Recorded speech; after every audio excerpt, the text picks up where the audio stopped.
Bismillahirrahmanirrahim.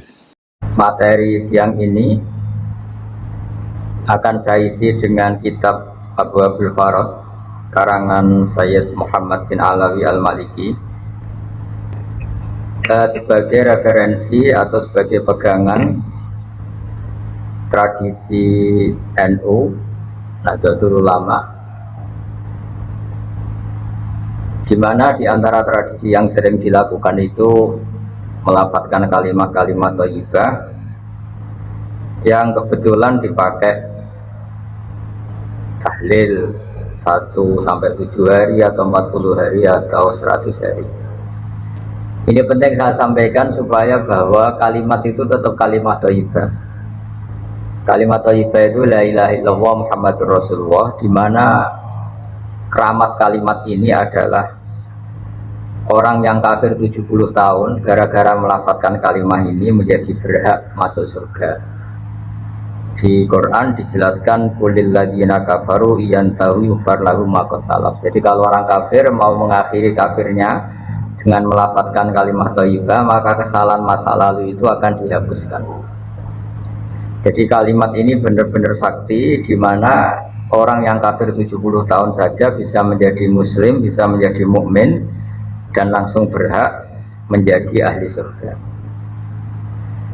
Kemudian kalimat ini kebetulan nasibnya itu ketika dipakai tahlilan, dipakai ziarah kubur itu terus menjadi tersangka. Ini yang BR. Seakan-akan sudah ada kalimat thayyibah lagi, hanya kebetulan dipakai di kuburan, dipakai mitung dinani mayit, 7 harinya mayit dan sebagainya.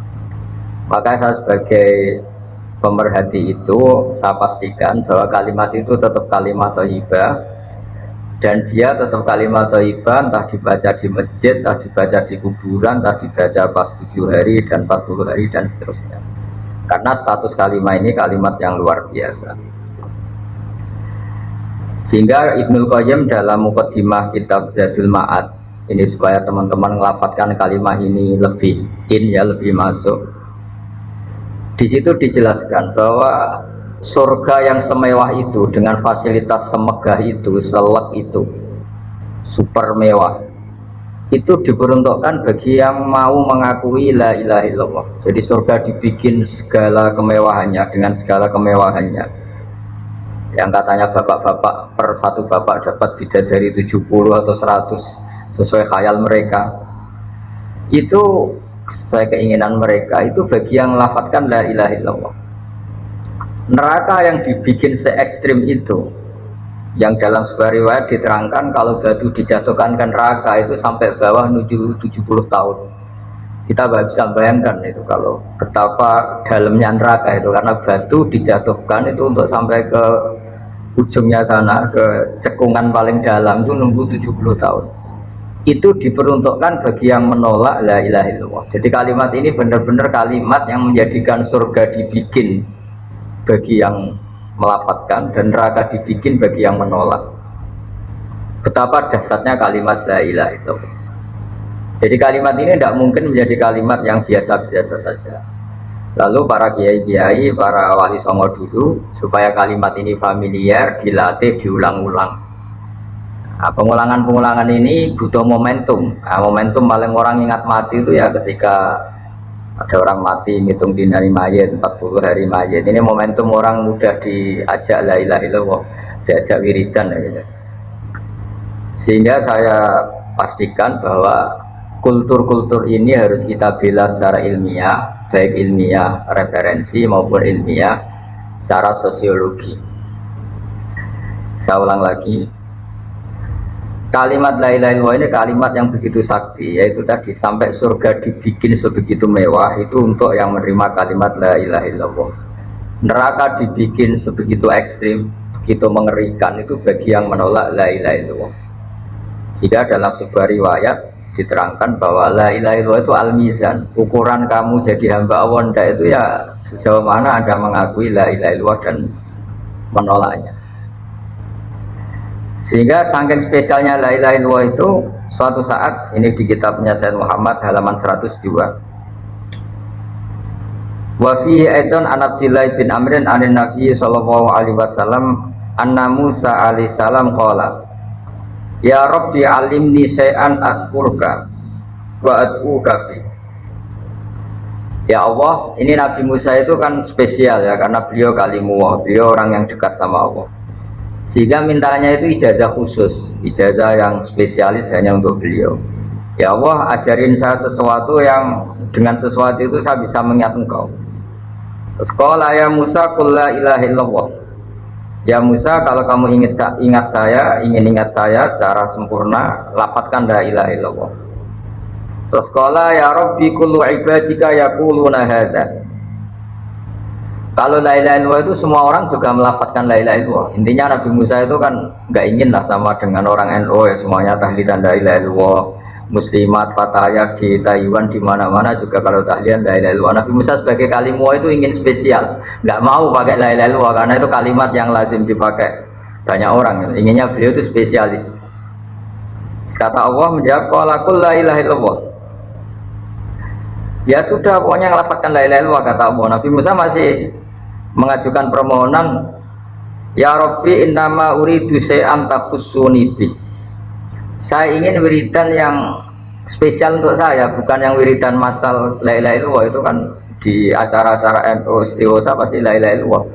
Kira-kira itu ya, masa kalimullah sama dengan Banser, sama dengan Ansor, sama dengan adat NU. Beliau gak mau, inginnya spesial, inginnya kalimat-kalimat yang spesial.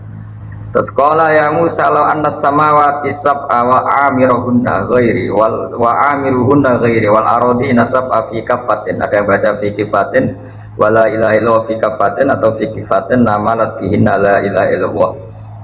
Sudah Musa, yang bisa menandingi beratnya langit bumi itu hanya la ilaha illallah. Kamu jangan minta kalimat yang aneh-aneh. Itu kalimat yang andaikan ditimbang dengan langit bumi itu pasti tetap unggul la ilaha illallah. Nah ini penting saya utarakan supaya teman-teman yang sering tahlilan, sering membaca la ilaha illallah itu berpikir ulang atau semangatnya ditambah, karena kalimat ini pula yang menjadikan langit bumi diciptakan. Saya ulang lagi, jadi ketika surga diciptakan untuk yang melafadzkan la ilaha illallah, neraka diciptakan untuk yang menolak la ilaha illallah, lalu dibikinlah dunia. Dunia ini dibikin untuk pelatihan la ilaha illallah. Lalu butuh pelatih, maka diutusnya para rasul supaya melatih la ilaha illallah Muhammadur Rasulullah. Nah, saking begitu spesialnya kalimat ini, sampai ketika Nabi Musa minta doa khusus atau ijazah khusus, tetap saja ijazah dari Allah disuruh melafadzkan la ilaha illallah.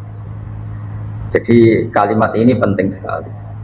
Lalu kalau kita tidak ngaji seperti ini, itu nanti teman-teman tuh hanya misalnya yang mimpin kiai siapa, terus waduh lama itu kalau tahlilan itu. Kalau yang mimpin kiai siapa, wah itu tahlilannya begini. Jadi menyoal lama tidaknya tahlilan itu sejauh mana kita memahami la ilaha illallah. Kalau kita memahami la ilaha illallah adalah kalimat spesial, maka kita menghormati pada orang mukmin yang lain juga gampang. Karena orang-orang mukmin yang kita kira orang biasa atau bahkan orang rendahan, kita tidak bisa menganggap itu orang rendahan karena dia adalah orang yang min ahli la ilaha illallah. Jadi orang menghormati mukmin yang lain itu bergantung cara pandang. Ketika kita cara pandang la ilaha illallah itu spesial, maka pelapatnya siapapun itu akan spesial di mata kita karena dia min ahli la ilaha illallah. Tapi kalau kita menganggap la ilaha illallah itu biasa saja, maka kita akan menganggap yang melafadzkan itu biasa saja. Itu keliru besar. Kalimat ini adalah kalimat yang andaikan kesalahan kita seberat langit dan bumi dibandingkan kalimat ini, pasti yang unggul kalimat ini. Sehingga dalam satu riwayat ada orang yang salahnya itu banyak sekali. Ini saya baca ya, ada kata ini di riwayatnya Ahmad bin Hambal, kata Rasulullah SAW, Inna Allah Ta'ala istakhlisu rajulan ummati ala ru'usil khalaik. Ada orang dipinggirkan Allah, dipanggil sendiri, kemudian dipertontonkan di depan banyak orang. Fayan suruh ali tis'atan wa tis'ina sijilan. Dia dipertontonkan ke khalayak rame bahwa ada box kesalahan 99 box kesalahan. 99 kotak kesalahan. Kullu sijilin minha misumatil basar. Setiap box itu sepanjang mata melihat. Jadi saking besarnya per box. Perbobnya itu sepanjang mata melihat. Ya, kira-kira perkesalahan itu berdurasi 10 kilo lah jarak. Sumayakulu atung kirumin hada sayan. kamu ngakui bahwa ini yang kamu lakukan semua. Singkat cerita orang itu ngakui, terus Allah fayukhriju bitaqatan fiha asyhadu alla ilaha illallah wa asyhadu anna muhammadar rasulullah. Jadi saya ulang lagi ya, dia punya 99 kotak kesalahan, per kotak itu sepanjang mata melihat. Jadi saking besarnya, saking tingginya. Jadi dilihat ke atas sepanjang mata melihat, dilihat menjauh juga sepanjang mata melihat. Lalu dikeluarkan kotak kecil. Terus si orang tadi bilang, ya Rabbi ma hadil bitaqah ma hadis sijillat. Lalu apa artinya kebaikan yang satu kotak kecil dibanding kesalahan 99 yang sebesar itu? Terus kata Allah, innaka la tuzlam, kamu tidak akan terdolimi. Terus fatu do sijillat fi kafatin, ada yang baca fi kifatin wal bitaqah fi kifatin. Qala fatu sati sijillat wa taqulat al bitaqah. Fala yasqulu ma'asmillahi ta'ala syai'un.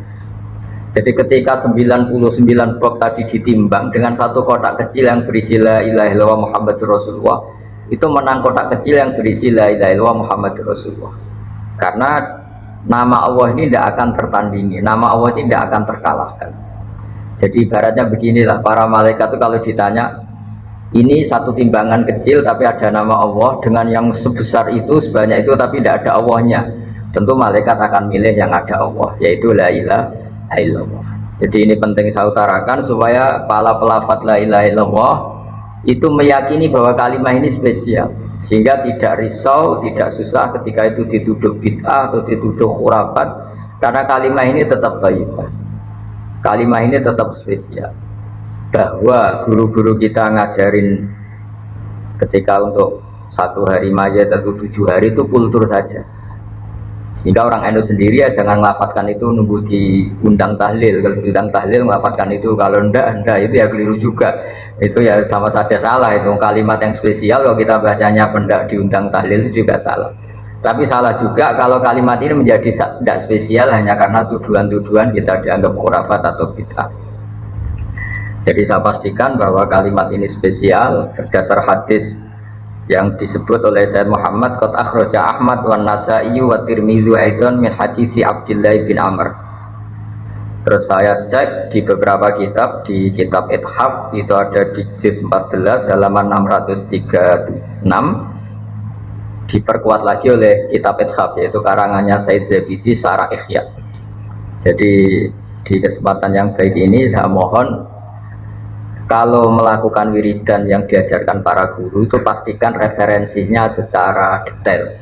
Kemudian barokahnya referensi itu kita tidak gamang, tidak risau, tidak gentar kalau mengalami tuduhan yang macam-macam. Karena kalimat ini tetap kalimat thayyibah, status permanennya itu kalimat thayyibah. Bahwa itu saya ulang lagi, bahwa mungkin kita baca itu dianggap nggak tepat waktunya atau nggak tepat momentumnya, itu urusan kita. Tanpa dituduh yang lain pun, kalau kita punya etika nggak boleh baca itu ketika di kamar mandi atau ketika kondisi kita sedang nggak baik dan sebagainya dan sebagainya. Jadi saya pastikan kata Ibnul Qayyim ketika ngendikan fadilahnya la ilaha illallah, beliau ngendikan kalimat ini itu kalimat yang menjadikan surga dibikin. Ukurannya ya gampang, yang menerima kalimat ini. Neraka yang begitu ekstrim, begitu horor, menakutkan, dibikin juga bagi yang menolak kalimat ini. Betapa kalimat ini yang menjadikan ada surga dan neraka, ukurannya ya kalimat ini, yang melapatkan atau yang menolak. Nah, dengan spesial kalimat itu, maka terus kiai-kiai mentradisikan supaya sering dibaca. Satu-satunya momentum yang orang kumpul ya tadi pas istighosa, pas tahlilan, pas ada orang meninggal, atau pas istisqa, pas ya sudah seperti itu. Terus yang terakhir dalam madzhab Abdul Hasan Asyadzili, kalimat itu harus diulang-ulang, karena kalimat itu kalau kamu baca secara benar itu menjadikan alasan kamu diampuni dosa kamu. Makanya dalam madzhab Asyadzili itu sebagian madzhab itu istighfar itu setelah kalimat tauhid. Jadi ada 2 thariqah besar, yang satu menyuruh istighfar dulu baru kalimat thayyibah, alasannya suci dulu baru melafazkan kalimat yang suci. Tapi kalau dalam madzhab Abdul Hasan Asyadzili tidak, kalimat ini itu sudah otomatis istighfar. Buktinya orang kafir yang 70 tahun kafir sekali melafadzkan la ilaha illallah itu langsung diampuni dosanya tanpa syarat harus istighfar. Karena di Quran itu hanya kulil ladzina kafaru iyan tahu yufar lahum ma qad salaf. Jadi kalau orang kafir 70 tahun kok melafadzkan la ilaha illallah itu otomatis masa lalunya diampuni. Berarti kalimat ini itu sudah otomatis fungsinya itu mengampuni dosa. Nah, makanya dalam pikiran Thariqah Syadziliyah itu fa'lam annahu la ilaha illallah wastaghfir li dzambika. Kamu harus yakin la ilaha illallah, kemudian atas nama kalimat itu kamu baru berhak istighfar. Ya masuk akal juga, karena kalau misalnya orang kafir belum pernah melafadzkan la ilaha illallah kemudian dia istighfar itu tidak ada gunanya. Jadi istighfar mulai ada gunanya kalau setelah kalimat tauhid. Kalau tanpa kalimat tauhid istighfar tidak ada gunanya. Maka dalam sebagian mazhab Syadzili disebut kalimat ini pastikan dulu baru istighfar, karena kalimat ini sudah otomatis mengandung istighfar. Tapi ada juga yang cara berpikir kalimat ini kalimat suci, maka butuh muqaddimah. Muqaddimahnya apa? Sebelum melafadzkan kalimat itu istighfar dulu. Ya saya pikir itu nggak perlu diperdebatkan karena itu masalah jauh, masalah rasa, masalah sanad, juga masalah ijazah. Ya monggo mawon kalau mau wiridan la ilaha illallah dulu atau istighfar dulu. Yang penting saya pastikan kesakralan kalimat ini tidak bisa gugur oleh tujuan apapun, oleh pikiran apapun, karena kalimat ini status permanennya itu al-baqiyatus sholihat, kalimat yang abadi, kalimat yang selalu layak, as-sholihat itu selalu layak dibaca di dunia maupun di akhirat. Jadi saya mohon maaf karena tidak bisa mengikuti sampai selesai, karena saya juga baru habis ngaji tadi sama beberapa tamu. Saya mohon maaf, semoga manfaat. Assalamualaikum warahmatullahi wabarakatuh.